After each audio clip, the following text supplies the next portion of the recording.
and hope that there's a slim chance you might catch some." Cheng figured she was probably right, and agreed to do so. He went out in the mornings and didn't return until the evenings, carrying his bamboo tubes and copper wire cages, having searched ruined walls and grass thickets, and having explored under rocks and inside burrows, yet his attempts proved futile and failed to relieve his situation.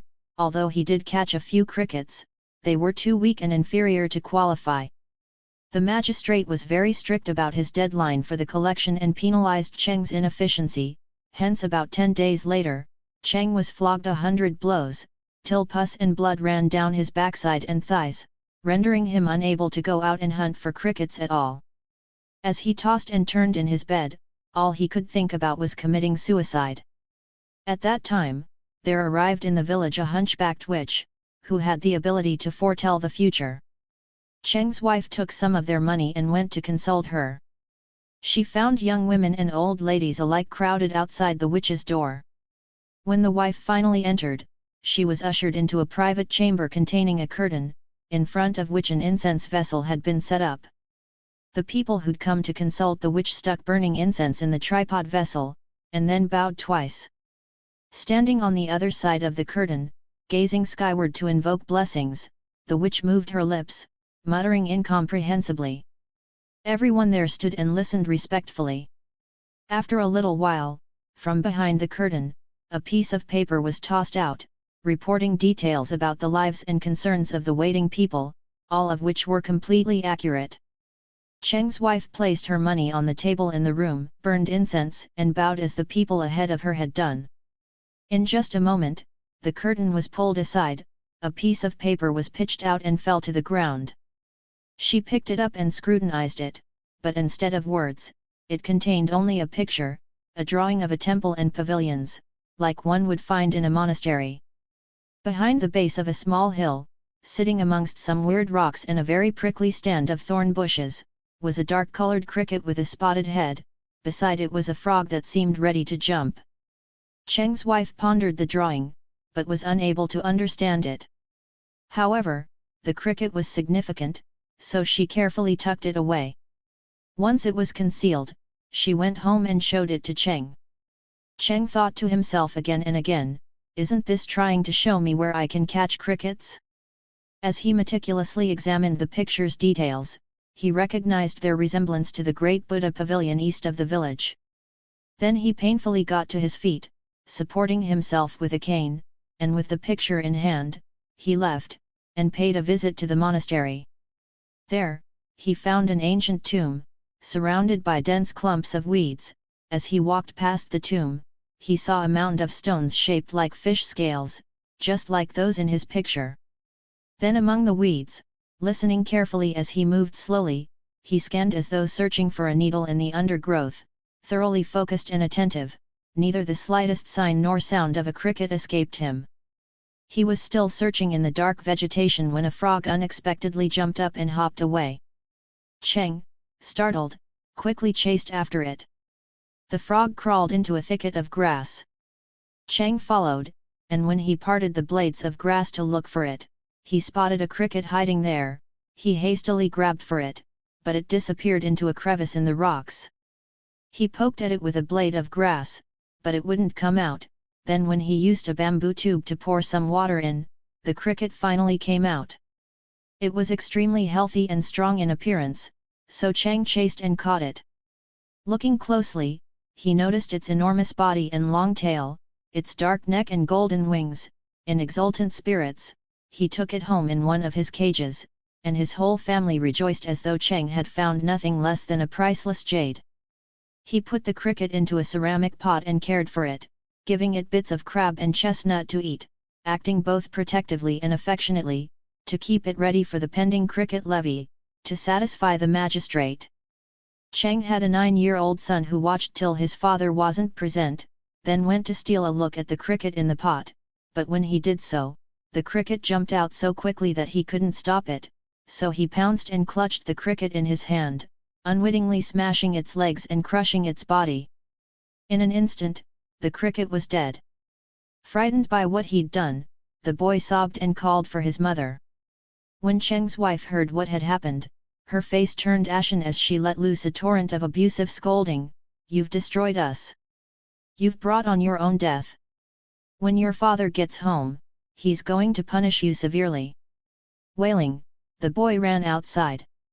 Soon Chang returned home, and when he heard his wife's words, it felt like he'd been covered in ice and snow. He angrily searched for the boy, but there was no trace of him, and they couldn't tell where he'd gone. As Chang approached the well, and discovered the boy's body there, his outrage turned to grief, and he cried out at the tragic loss of his son. The husband and wife were devastated. No cooking smoke issued from their home, as they sat together silently, their lives devoid of hope. Just as the sun was setting, they went to prepare their son's body for burial. As they drew near, it became apparent that the boy was breathing faintly. Overjoyed, they put him to bed, and by midnight he was more fully resuscitated. The parents felt cautiously relieved. However, whenever they looked at the empty cricket cages, they found their son's breathing becoming raspy and weak, so they didn't dare criticize him again. From dusk till dawn, they never shut their eyes as they looked after him. As the sun began to rise in the east, Chang lay stiffly in his bed, still preoccupied with worries. Suddenly he heard something like a cricket's chirp outside the gate, quickly got up to investigate, and indeed there was a cricket waiting. Elated, Chang tried to catch it. With a chirp it leaped away rapidly. He covered it with his cupped palm, but he didn't feel anything there. When he lifted his hand to take a look, it jumped away again. He hastily pursued it, and turned towards the corner of a wall, uncertain about where it had gone. He paced up and down, looking all around the wall, till he spotted a cricket resting on it. Paying attention to every detail, Chang noticed that this cricket was short, small, and a reddish-black color. Suddenly realizing this was not the one that he had been searching for, Chang thought the smaller cricket to be an inferior specimen, and ignored it. Hence he walked back and forth, on his guard, looking for the other cricket he'd been chasing. The little cricket on the wall suddenly jumped onto his sleeve, and when he looked it over, he found it to be a mole cricket, with wings like plum blossoms, a square head, and long legs, a fine cricket indeed. Pleased, he made his mind up to keep it. Just as he was about to present it at the magistrate's office, however, he became apprehensive and feared that it might not be suitable after all, so he determined to observe how it fared in some trial bouts. There was a shiftless young man in the village who had tamed and trained a cricket that he named Crab Shell Blue, and in daily fights with other young men's crickets, it invariably won. He hoarded it in hopes of making a good profit when he sold it, but because of its inflated price, no one asked to buy it. He made his way to Cheng's home to pay a visit. When he saw the cricket that Cheng was keeping, he covered his mouth with his hand and guffawed. Then he took out his cricket, and put it in one of Cheng's cricket cages. Cheng observed that the cricket was impressively large, and he felt acutely embarrassed, not daring to match his cricket against it. However, the young man firmly insisted that he do so. When he turned to look at his cricket, he decided there was no point in protecting such a pathetic specimen, figuring it'd be better to go all out, and allow his cricket to compete as best it could. Then Cheng placed it into the ceramic pot for a fight. The little cricket crouched and didn't move, like a real simpleton. The young man roared with laughter again. Taking some of the hairy bristles of a boar, the young man tried to provoke the little cricket, but it still wouldn't move. The young man laughed yet again. Over and over he teased the little cricket till it flew into a rage and charged at the other, springing to the attack with a spirited chirping. Instantly, they saw the little cricket leap up, its tail spread out and its feelers extended, and straightaway bite into its enemy's neck. The young man was quite surprised, and quickly tried to stop the contest. The little cricket looked up and gave a boastful chirp, as though it was announcing to its master that it had won. Cheng was thrilled. Then while the men were admiring the little cricket, a rooster spotted it, ran over, and proceeded to peck at it. Cheng was horrified, and cried out in alarm. As luck would have it, the rooster missed when the little cricket jumped almost a chi away. The rooster resumed its pursuit, chasing the cricket,